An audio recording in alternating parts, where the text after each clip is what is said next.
Malawakang pagbaha ang naranasan sa ilang probinsya sa Bicol dahil sa shear line. Ang iba namang nasalanta ng bagyong Basyang sa Mindanao nananatili pa rin sa evacuation centers. Para bigyan ng mukhang balita, Mobile Journal, Francis Rivera.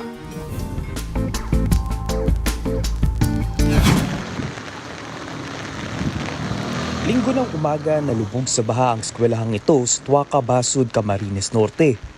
Ayon sa uploader ng video na isang teacher doon, magdamag umulan sa lugar kaya bumaha. Apektado rin ang kalsadang nag-uugnay sa Barangay Tuaca at Barangay San Pascual. Tumaas kasi ang level ng tubig sa spillway. Sa Labo, Camarines Norte, mga bahay ang nalubog sa baha kahapon ng umaga. Mga bangka na ang umiikot para sa transportasyon. Hindi rin nakaligtas sa pagbaha ang Catanduanes. Ayon sa Pag-asa, shear line ang nagdudulot ng pag-ulan sa Bicol Region. Umapaw tuloy ang Bato River. Kaya maraming bahay ang nalubog sa baha sa Barangay Sipi sa bayan ng Bato.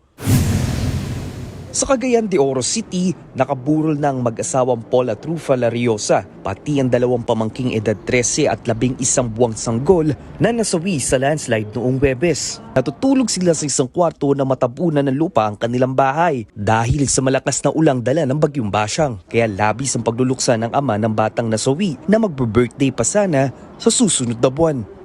Pero imo lang kong gibiyaan, dapat unta magdugan na muban na lang unta ko.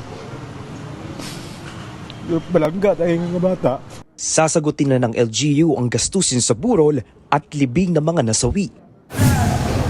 Nagdeklara na ng state of calamity ang Iligan City sa Lanao del Norte dahil sa matinding pinsalang hatid ni Bagyong Basyang. Libo-libong residente ang nananatili pa sa evacuation centers. Isa na si Grace na bagong panganak pero nasira ng bagyo ang bahay.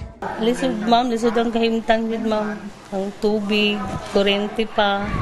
Kita naman sa ibang lugar ang iniwang pinsala ng bagyo. Ayon sa Office of Civil Defense, higit 25,000 pamilya ang naapektuhan sa Northern Mindanao. Ibe-verify pa ang napaulat na 5 nasawi sa Iligan City. Mga kapatid, Mobile Journal Francis Rivera po, hatid ang mukha ng balita.